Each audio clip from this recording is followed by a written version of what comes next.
is the thrill that'll get you when you get your picture on the cover of the Rolling Stone. Rolling Stone. Hello everybody, this is DJ Gerry. We got a special guest today, DJ Dallas. And we're going to talk about our reaction to the Rolling Stones top 500 albums of all time. And I think they've updated it since the first time since 2003, if I'm not mistaken. So what were your takes on it, some of your reactions to, because it was radically different than the list that they had in 2003, which was mostly like Beatles in the top 10 and traditional stuff. What kind of stuff was going on this year? I'm a little disappointed by the list because I felt like they were trying to appease too many people by including every single genre imaginable in this list, but then it ended up where some of these albums couldn't be included at all, or some of these really great different rock albums were excluded, or some great hip-hop albums. It just felt that in trying to make it so inclusive, they actually made it more exclusive because you had to be it's just a lot harder to get on the list. And I think that if they just were to have maybe made each different genre an individual top 500, or just say these are 500 albums you have to listen to. Do it! Just do it! It would be a lot better of a list than just saying this is what is the best, and this is every single genre ever, this is every single album, these are the best of the entire catalog or history of music. Another one. It was surprising when Biggie Smalls just basically outdid the Beatles, didn't they, for Sgt. Pepper? No! God, please, no! No! No! So didn't Sgt. Pepper's used to be like the #1 album? Yeah, it went from #1 to number 24. It was kind of a big shock to me that this album, which revolutionized the modern album basically, and was one of the first to ever think to have a cohesive unit through just a collection of different singles, how it went from #1 to 24 in the span of 17 years. It's such a huge discrepancy there. I don't what changed? I don't understand. I mean, I guess they had to make room for Kanye West because, they play him a lot on rock radio, don't they? Yeah, Rolling Stone, a rock and roll magazine. I don't know. Well, yeah, I mean, I just think they were trying to appeal to too many different audiences, and I think mostly, if I'm not mistaken, the people who buy Rolling Stone magazines are rock fans. So I don't even know if the Kanye fans are aware that he did better than the Beatles' Sgt. Pepper.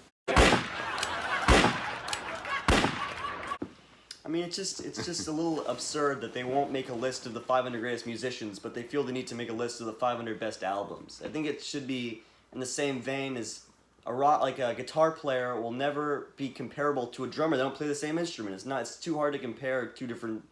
You can't compare John Bonham to Bach or Beethoven. You can't compare. They're not the same musician, but they're all equally, awesome and great. It's just too Right, like difficult. Louis Armstrong and Tchaikovsky, would they be on the same list? I don't know.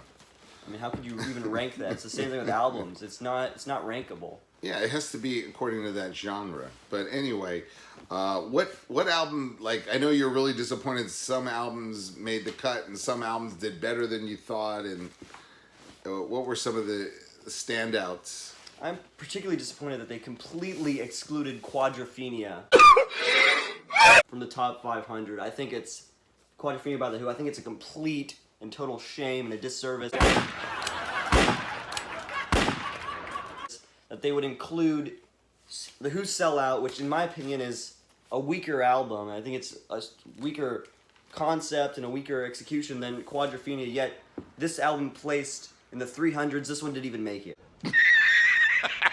I mean, it's a little absurd in that, right? And I think that also that Live at Leeds placed a little too low as well. They placed in the 400s. It was one of the greatest live albums of all time, and it got in the 400s. Wow. It was beat out by The Who Sell Out, which, I don't think it's very easy to know which one's better, and it's definitely Live at Leeds. But What album made #1? this year it went to What's Going On by Marvin Gaye. It's a pretty great album. I mean, it's pretty. I mean, it's excellent. I think it's just hard to pick a number one. I think it's. I don't know why they would even try to make a list like that, but I think it's a good album. Number one album of all time, whether it is, according to Rolling Stone magazine. You know, music's such a personal thing. It's people's taste. Now, how did the number one best-selling album of all time do? Michael Jackson, Thriller.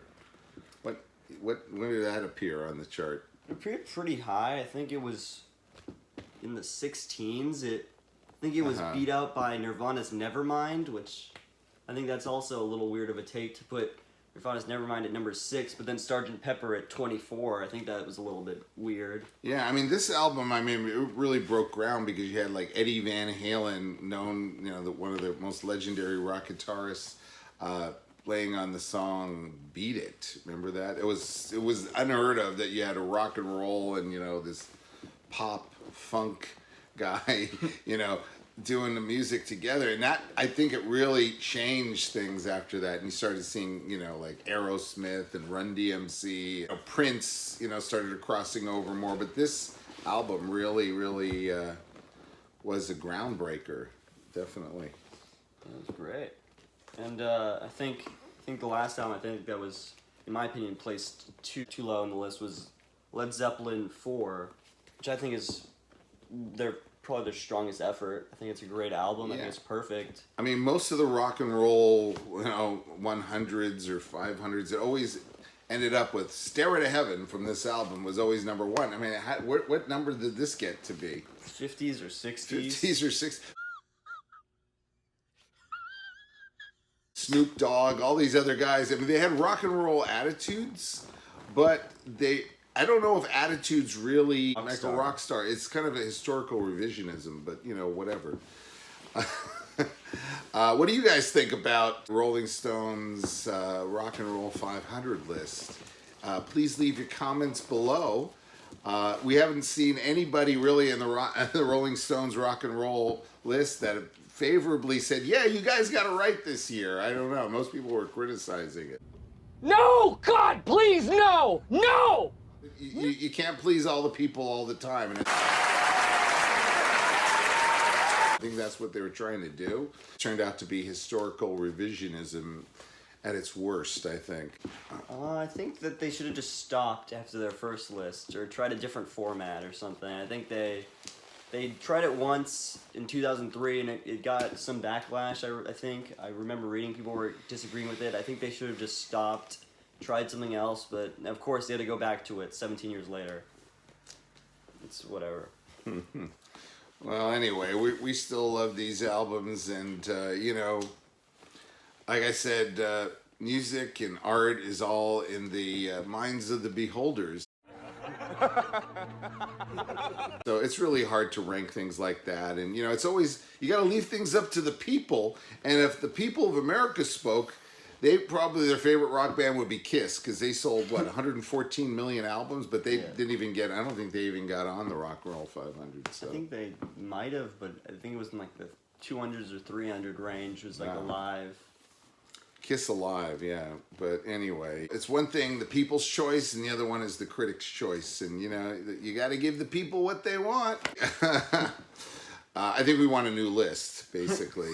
But thank you so much. DJ Dallas was here with us. I hope he comes back again. He's got a lot of cool stuff to talk about. I'm glad you were here.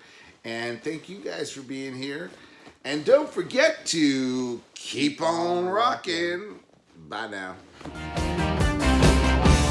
Freedom of choice.